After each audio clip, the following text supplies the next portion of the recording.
सेवा में श्रीमान सदस्य महोदय, बाल कल्याण समिति बुलंदशहर। विषय बाल विवाह को रोकने हेतु। महोदय, विश्वसनीय सूत्रों से ज्ञात हुआ है कि कुमारी पिंकी उम्र 15 बरस, गांव खुशहालगढ़, पिता का नाम स्वर्गीय राम अवतार और उसकी छोटी बहन हेमलता उम्र 14 साल, इन दोनों का विवाह किया जा रहा है। पिंकी और हेमलता विवाह के लिए अपरिपक्व हैं। आपसे अनुरोध है कि उनके उज्जवल भविष्य हेतु विवाह रुकवाने और उचित कार्रवाई करने की कृपा करें। ये पत्र 14 सितंबर को उत्तर प्रदेश के बुलंदशहर में रहने वाली मधु शर्मा ने जिला प्रशासन को लिखा है। इसी दिन मधु ने 3 लड़कियों के बाल विवाह की पुख्ता जानकारी मिलने पर स्थानीय प्रशासन को इसके बारे में बताया। ये पहला मौका नहीं है जब मधु को इस तरह के पत्र लिखने पड़े हों। लॉकडाउन के दौरान वो अनूप शहर तहसील में ही अपने हस्तक्षेप से कई बाल विवाह रुकवा चुकी हैं। ये 16 बरस की एक लड़की है जिसका नाम आप कुछ भी सोच सकते हैं। इस स्टोरी में हम इस लड़की को स्वाति कहेंगे। स्वाति की 4 बहनें हैं। सबसे बड़ी बहन अभी 18 साल की हुई है। स्वाति के घर वाले उसकी बड़ी बहन के साथ उसकी भी शादी करवा रहे थे, लेकिन स्वाति अभी शादी नहीं करना चाहती थी। उसे अभी आगे और पढ़ाई करनी थी।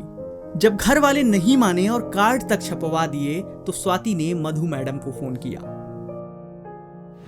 मेरे घर वाले मेरी शादी कर रहे थे, लेकिन मुझे शादी नहीं करनी थी, मुझे आगे पढ़ना था।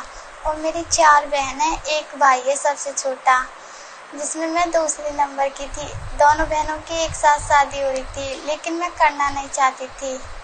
सर, मैंने मैम को बताया, मैंने मैम से हेल्प ली थी और मैम ने मेरी हेल्प करी थी बहुत सारी। सर, बोला था मम्मी ने कि दोनों बहनों की एक साथ हो जाएगी तो खर्चा बचेगा बहुत, ऐसे बोलनी थी। सर, मैम ने घर वालों को समझाया, लेकिन घर वाले नहीं माने थे। स्वाति का फोन आने पर मधु शर्मा ने सबसे पहले उसके घर वालों से संपर्क किया और उन्हें समझाने की कोशिश की। और जब वो लोग नहीं माने तो मधु ने बताया कि एक नाबालिग की शादी कराना कानूनन अपराध है और इसके लिए आप लोग जेल भी जा सकते हैं। इतना कहते ही मधु को धमकी दी गई, अगर वो इस शादी के बीच में आई तो उनको गोली मार दी जाएगी।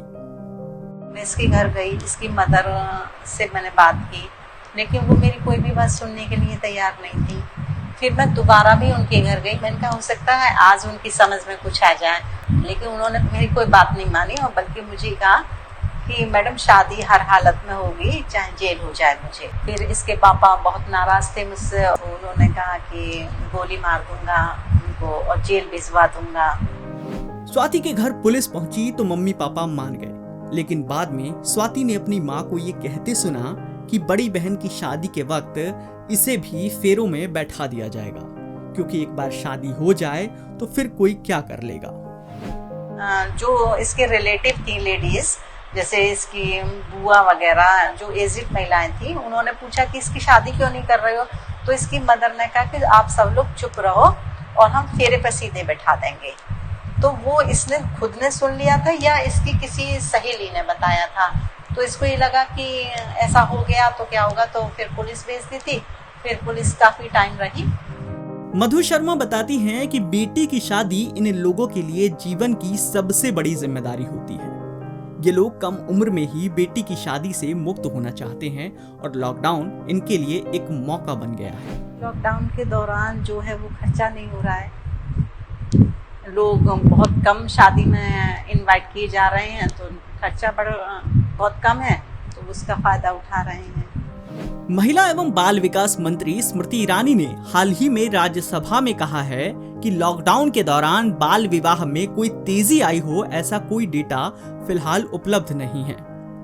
वहीं चाइल्डलाइन इंडिया फाउंडेशन एनजीओ के आंकड़े बताते हैं कि जून में जैसे ही लॉकडाउन में ढील शुरू हुई, बाल विवाह के मामलों में तेजी दर्ज की गई है।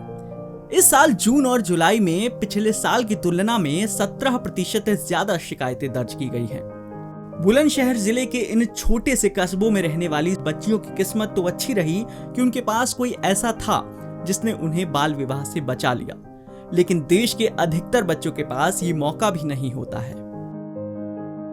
यूनिसेफ के आंकड़े बताते हैं कि दुनिया भर में जो बाल विवाह होते हैं उसके 1/3 मामले सिर्फ भारत से होते हैं। शेयर और डाउनलोड करें दैनिक भास्कर ऐप।